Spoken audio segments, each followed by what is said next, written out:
Ayan po mga kabida, isang magandang oras sa lahat at welcome po sa aking channel. Eto po, sa wakas, nag-apologize na po. Ito pong si ML Representative Leila de Lima po mga kabida, no? Sa Korte Suprema, ano po. Matapos pong batikusin po niya ito, ano? Dito ho sa inilabas po na desisyon po mga kabida ng SC, ano? Against dito ho sa Articles of Impeachment laban ho kay Vice President Sara Duterte. Kung maalala po ninyo mga kabida, diniklarang unconstitutional po o labag sa salikang batas ito pong Articles of Impeachment na isinampa po mga kabida ng House of Representatives diyan po sa Senado po mga kabida.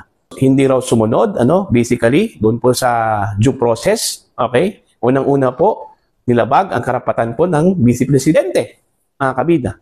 Dahil ho dito sa ginawa po ng Korte Suprema, outright na dinismiss mga kabida ito pong Articles of Impeachment.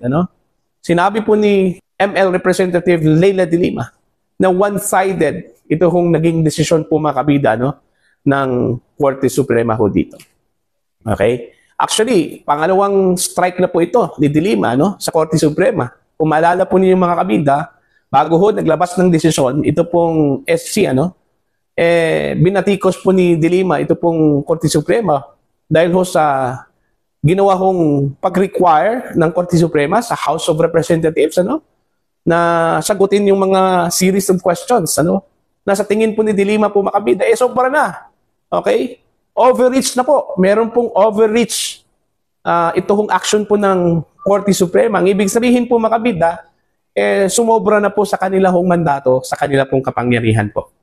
Alright? Eto, babasahin ko lang itong balita mula mismo mga kabida sa The Manila Bulletin. Ito, ang kanila pong headline po mga kabida, I'm sorry, de Lima walks back on SC tirades, says ruling on VP Duterte case wasn't one-sided.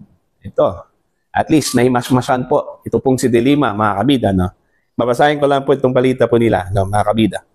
Mamamayang Liberal Party List Representative Leila de Lima issued an apology on Saturday afternoon, July 26, to the Supreme Court after she described its dismissal of Vice President Sara Duterte's impeachment case as one-sided. De Lima, a former senator, admitted to releasing her scathing statement on the SC before she could read its decision on the Vice President petition to dismiss for violation of one-year bar rule on impeachment complaints. I regret and most humbly apologize to the SC for characterizing the impeachment decision as ex parte, de Lima said. That portion of my statement saying House was not given an opportunity to comment on the impeachment petition was grossly ill-advised as it was based on patently wrong information, she said. The House of Representatives is the main respondent in the impeachment case. Definitely, it is not my intention to falsely accuse the SC of not considering the side of the respondent House of Representatives. It is plainly evident in the decision which I was able to read only after the release of my statement yesterday, that the House comment in the two impeachment petitions were indeed considered by the court, she said. There is no excuse for this mistake, and I bear full responsibility for the same, underscored de Lima. In her remarks Friday, shortly after the SC decision was made public, de Lima slammed the ruling as not only unprecedented, it is procedurally questionable. Paano naglabas ng pinal na desisyon kung wala pang formal na tugon ang respondent? How was the final decision made without a formal reply from the respondent? Even traffic violators are given more due process than what was accorded here. The dismayed de Lima earlier said. The decision is basically an ex parte decision, a very prohibited action among judges when the rules require the parties to be given the opportunity to be heard first, she claimed.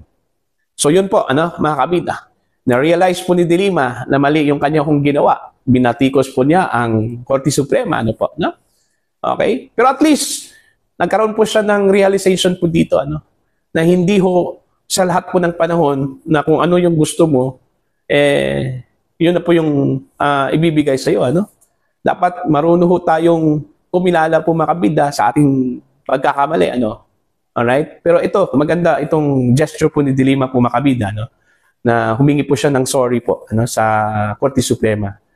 Kung tutuusin po makabida, ang SG po ay ginawa lang po nila yung kanilang trabaho, Yung kanila pong mandato po dito, Para at least mabigyan po ng linaw, makabida, na yung action po ng House of Representatives, tama ba yun?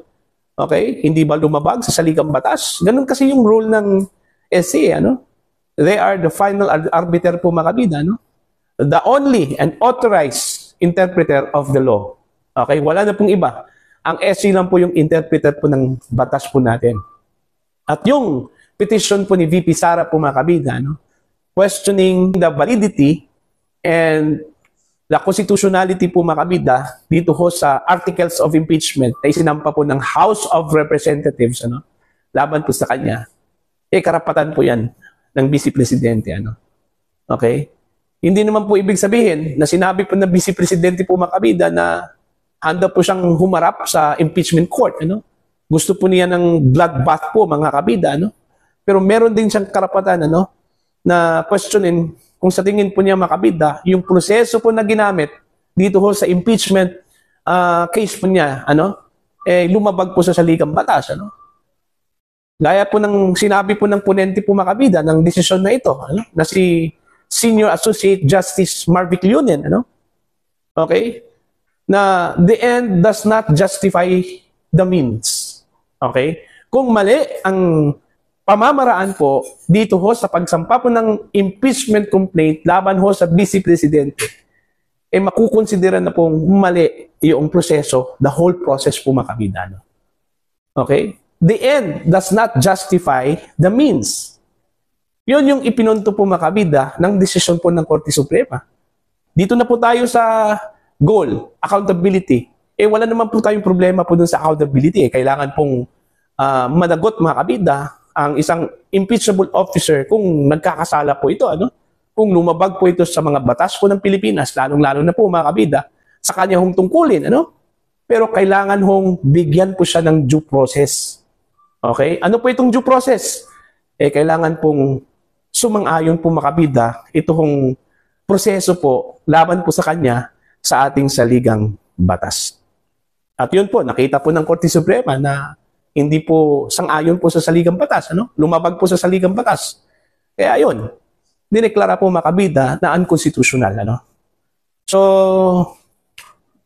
ang mangyayari po ngayon sa Senate, impeachment court, palagay ko po makabida, wala na po, patay na po itong impeachment trial po, ni VP Sara.